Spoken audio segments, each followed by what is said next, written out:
마태복음 1장 18절에서 25절 말씀을 통하여 이름을 예수라 하니라 라는 제목을 가지고 함께 은혜를 나누기를 원합니다.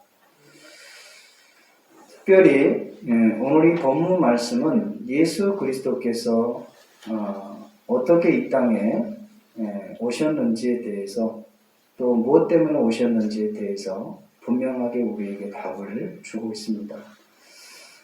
유대인들, 즉 이스라엘 백성들은 오랜 그 중간시대를 통해 400년이라는 그 고통의 시간들을 지나면서 다시 오실 메시아에 대한 그러한 간절한 소망 가운데 예수 그리스도를 갈망하며 기대해오며 또 예언자들의 그 예언을 통해서 믿고 기다려왔습니다. 그리고 마침내 하나님 때가 되어서 예수 그리스도께서 이 땅에 오셨는데 보통 우리가 세상에 태어난 과정들을 보면 남자와 여자가 결혼을 해서 그렇게 아이가 태어나는 경우가 되는데 예수님의 탄생은 조금 특별한 경우라고 말할 수 있습니다. 그의 남편, 마리아의 남편인 요셉과 혼인을 하기 전에 우리로 말하면 약혼 시기죠. 아직 그 부부로서의 한 몸을 이루기 전에 이 요셉이 마리아를 통해서 마리아가 임신했다라는 그런 소식을 듣게 돼요. 근데 지금도 그렇지만 지금 사회에서도 많이 개방이 되었다 하지만 결혼할 여자가 결혼도 하기 전에 임신을 했다라고 하면 어떤 남편이 맞이할 수 있겠어요? 도저히 용납하기가 쉽지가 않겠죠. 그런데 그 당시에는 더 하면 더 했지 조금도 덜 하진 않아요. 그래서 요셉은 의로운 자라라고 소개를 하면서 보통 사람들 같으면은 막 동네방네 이렇게 떠들면서 내가 결혼하지 못하는 이유에 대해서 자신의 입장을 표명하기 위해서 상대를 허물을 들춰내는 그런 사람들의 아마 보통 모습일 거예요. 근데 요셉은 그런 사람들과 조금 성향이 다르고 정말 조용히 소리 없이 그냥 없던 일로 그렇게 생각을 하고 있었는데 천사가 그에게 찾아와서 요셉아 마리아 데려오기를 두려워하지 말라. 그는 성령으로 말미암아 잉태되었느니라 라고 말씀드려요. 그러면서 잉태된 그 마리아를 통해서 출산하게 되어지는데 그의 이름을 예수라고 해라. 이렇게 명확하게 말씀을 해줘요. 그 결과 요셉은 마리아를 받아들이게 되고 이제 때가 되매 마리아가 출산하게 되므로 그 이름을 예수다라고 이름을 짓게 돼요. 그래서 그 예수의 이름의 뜻은 오늘 이 본문 말씀 1장 21절에 보면 자기 백성을 죄 가운데서 구원할 자라는 그러한 이름의 뜻을 가지고 이 땅에 오게 됩니다. 하나님께서는 예수님을 이 땅에 보내신 분명한 목적을 그 이름의 뜻을 통해서 전달해 주고 있다는 거죠. 그러니까 저와 여러분은 온 죄로 말미암아 아담의 불순종으로 인한 그 죄가 내려왔던 그 죄의 모습들을 해결하기 위해 또 하나님께서는 누구보다 자기의 백성들을 사랑하시기 때문에 그 사랑의 결과로 그 죄로 인하여 사망할 수밖에 없는 저희들을 위해서 그 예수 그리스도를 이 땅에 보내주셨다는 사실이에요. 근데 그 예수 그리스도의 뜻이 바로 자기 백성에서 자기 백성들을 그들의 죄에서 구원할 자다. 죄로부터 해방시키는 그 자가 바로 예수 그리스도다. 예수라는 것. 그러므로 저와 여러분이 그 예수 그리스도의 나심을 통해서 다시 한번 예수님께서 이 땅에 오신 2020여 년 전에 이 땅에 오신 그 분명한 목적과 이유를 오늘 이 성탄절을 맞이해서 다시 한번 상고할 수 있기를 주님의 이름으로 부탁드립니다. 그러므로 우리가 왜 예수를 믿어야 하며 그리고 예수 그리스도를 믿음의 결과가 어떻다라는 것을 반드시 오늘 다시 한번 깨달을 수 있는 저와 여러분의 삶이 되어지시기를 주님의 이름으로 부탁드립니다. 요한복음 3장 16절 말씀에도 보면 하나님이 세상을 이처럼 사랑하사 독생자 예수 그리스도를 주셨으니 이는 저를 믿는 자마다 멸망치 않고 영생을 얻게 하려 하십니다. 라고 말씀을 했습니다. 자, 하나님께서는 말씀으로서 말씀이 육신이 되어 요한복음 1장의 이하에 12절 이하에 보면 육신이 되어서 이 땅에 오신 분이 바로 인카네이션 인간의 육신의 몸을 입고 이 땅에 오셨다라고 해서 예수 그리스도에 대한 소개를 하고 있습니다. 그러므로 저와 여러분이 성탄절이라는 것 자체가 바로 이 땅에 우리의 죄의 문제를 해결하시고 또 생명의 길, 구원의 길을, 천국 가는 길을 여시기 위해서 오신 그 예수 그리스도의 탄생에 대한 축하 예배라고 할 수 있습니다. 권사님도 오늘 예수님의 탄생을 축하합니다라고 서두에 말씀을 하셨지만 그 축하의 의미가 또 축하하는 마음이 우리 마음속 깊은 곳에서 믿음에서부터 나올 수 있기를 주님의 이름으로 부탁을 드립니다. 아멘.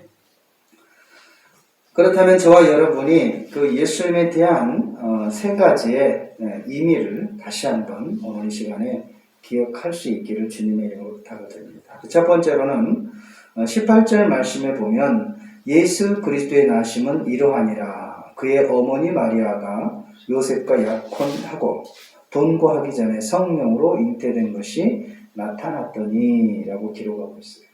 바로 예수님은 인간의 육신의 행위를 통해서 태어난 것이 아니라 바로 성령으로 말미암아 잉태되었다는 것을 다시 한번 기억할 수 있기를 주님의 이름으로 부탁을 드립니다.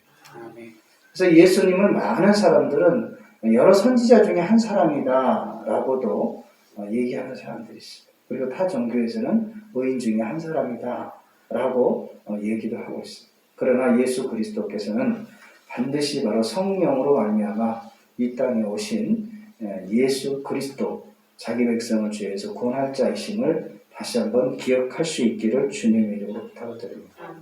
그래서 이 땅에 오신 방법이 우리하고는 조금 차이가 있다는 거죠. 우리는 어머니를 통해서, 물론 예수님도 어머니를 통해서 이 땅에 왔지만, 그러나 예수님은 성령으로 말미암아 잉태되었다는 것을 다시 한번 기억할 수 있기를 바랍니다. 그리고 예수님이 모든 사역을, 이 땅에서의 사역을 마치시고 또 승천하신 이후에 성령을 이 땅에 보내서 성령을 보내주시고, 그리고 그 성령님이 오늘날 우리와 함께 하신 줄로 믿습니다. 그리고 두 번째로는 마태복음 1장 21절 말씀에 보면 예수님께서 이 땅에 오신 목적에 대해서 분명히 기록하고 있습니다. 자, 21절 한번 같이 읽어볼까요? 아들을 낳으리니 이름을 예수라 하라. 이는 그가 자기 백성을 그들의 죄에서 구원할 자이시니라. 예수님이 이 땅에 오신 여러 가지의 행적들이 있지만, 오셔서 행한 일들이 있지만, 그것을 한마디로 말한다면 자기의 백성을 구원하시기 위해서 이 땅에 오셨다는 것. 그러니까 저와 여러분이 그 구원의 통로로 오신 예수 그리스도를 믿을 때 비로소 하나님의 자녀가 되고 또 하나님의 자녀의 권세를 누릴 수 있다는 것을 기억할 수 있기를 주님의 이름으로 부탁드립니다.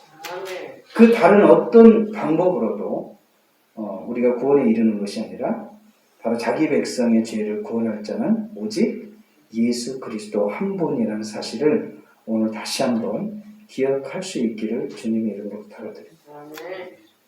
그러므로 이 땅에 예수님이 오신 목적은 저와 여러분의 그 모든 죄의 문제를 해결하고 저와 여러분을 구원하시기 위해서 이 땅에 오셨다는 사실을 다시 한번 기억하시고 축하할 수 있기를 주님의 이름으로 부탁을 드립니다. 그리고 마지막 세 번째를 보면 보라, 처녀가 잉태하여 아들을 낳을 것이요 그의 이름을 임마누엘이라. 그러면서 이를 번역한 즉 하나님이 우리와 함께 계시다 함이라 라고 말씀을 하고 있습니다. 우리 예수 그리스도께서는 이 땅에 오셔서 그냥 오는 것 자체로 끝나는 것이 아니라 임마누엘 대신 그 예수님이라는 거예요. 다시 말하면 하나님께서 우리와 함께 계신다는 그 주님과 함께 계셨고 또 그 주님이 우리와 함께 계신다는 것을 다시 한번 기억할 수 있기를 주님의 이름으로 부탁을 드립니다. 저와 여러분이 임마누엘 대신 하나님이 우리 육신의 눈으로는 보이지 아니하지만 우리의 모든 삶 가운데 늘 함께 동행하고 있음을 믿으시기를 주님의 이름으로 부탁을 드립니다. 저도 개인적으로 이렇게 한 해를 뒤돌아보면 한 가지 그 일들을 지나면 지날수록 육신적으로는 하나님의 모습이 보이지는 않지만 지나가 나서 그 일들을 뒤돌아볼 때 하나님이 순간순간 함께 하셨다는 것을 몸소 느낄 수가 있었습니다. 아마 여러분의 삶도 한 해를 뒤돌아보면 정말 누군가 보이지 않는 누군가가 나의 삶 가운데 함께 동행해 주셔서 이 모든 어려운 과정들을 하나하나 넘어가고 이겨낼 수 있었다는 것을 고백하게 될 줄로 믿습니다. 사랑하는 성도 여러분, 바로 예수 그리스도의 이름을 다시 한번 저와 여러분이 이번 성탄절을 통해서 기억할 수 있기를 바랍니다. 하나님께서는 저와 여러분을 누구보다 사랑하셔서 그 독생자 예수 그리스도를 이 땅에 보내시고 또 그 예수 그리스도를 통해서 자기의 사랑하는 그 백성들의 모든 죄의 문제를 해결하기 위해 예수님을 이 땅에 보내셨다는 사실이죠. 그리고 임마누엘 되신 하나님께서 늘 우리와 함께 하신다는 사실을 기억할 수 있기를 주의 이름으로 축원을 드립니다.